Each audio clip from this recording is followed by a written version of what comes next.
Good evening and welcome to Blitzbrief TV. I'm Gloria, bringing you the latest news. In a scathing critique, Atiku Abubakar, the 2023 presidential candidate of the People's Democratic Party (PDP), has condemned the Tinubu-led administration for continuing to pay the fuel subsidy. Atiku's remarks, delivered via X on Wednesday, revealed deep concerns over the government's ongoing support for downstream fuel consumption. This criticism comes on the heels of the government's acknowledgement that fuel subsidy expenditures are expected to skyrocket to $5.4 trillion in 2024. Atiku expressed shock at the revelation, pointing out the contradiction in President Bola Tinubu's earlier announcement. On May 29, 2023, during his inauguration, Tinubu declared the abolition of the fuel subsidy. Despite this proclamation, Atiku accused the government of covertly continuing the subsidy payments. He stated, President Bola Tinubu, at his inauguration on May 29, 2023, announced the abolishment of the subsidy on PMS, popularly known as fuel. Ever since, it has been a bragging right of Tinubu and officials of his administration. Atiku urged the administration to clarify the true status of the subsidy policy, highlighting the deceit involved in maintaining payments while publicly claiming otherwise. He remarked, if the subsidy regime had been characterized by opaqueness, what would we say of a situation where the subsidy is still being paid under the cover without Nigerians in the know? Atiku concluded his statement with a harsh indictment of the administration's economic policies, calling them a cocktail of trial and error.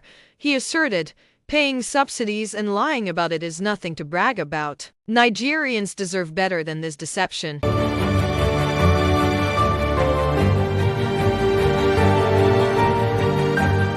In other news, a mild drama unfolded in Abuja on Tuesday, orchestrated by the Minister of the Federal Capital Territory, Wike. During the inauguration of the arterial road N20, named after Nobel laureate Wole Soyinka, Wike ordered the permanent secretaries in his ministry to bow before President Bola Tinubu. See the video. Them back that hope. And that is why today, if we decide to do something, you see everybody working together to make sure that we achieve that. You change the narrative of the workers. Today, they no longer run to the Federal Civil Service Commission on their own. They get promoted on their own. Today, most of them have never dreamt in their life that they will ever get to the peak of their career. That is very, very important. Not just the infrastructure every day. So if you permit me, I don't know those beneficiaries, the permanent secretaries, I don't know where they are here.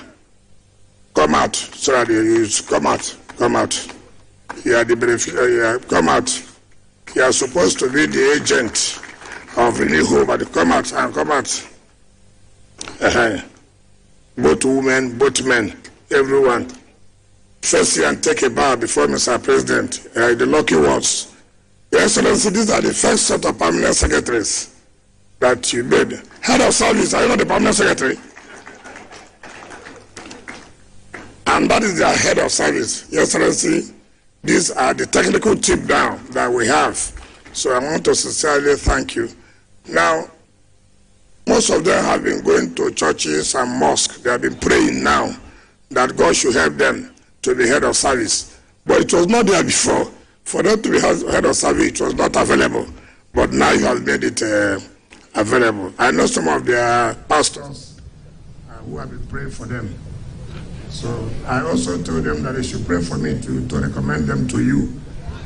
Wike's directive, issued as a show of appreciation for their appointments, sparked laughter among the audience. The minister emphasized the significance of their appointments, noting that many had never imagined reaching the peak of their careers. He called them to the stage, referring to them as the agents of renewed hope, and had them bow before President Tinubu. Wike praised Tinubu's role in their career advancements, stating, for them to be head of service, it was not available. But now you have made it available. I know some of their pastors who have been praying for them. That's all for now on Blitzbrief TV. Stay tuned for more updates. I'm Gloria, wishing you a good evening.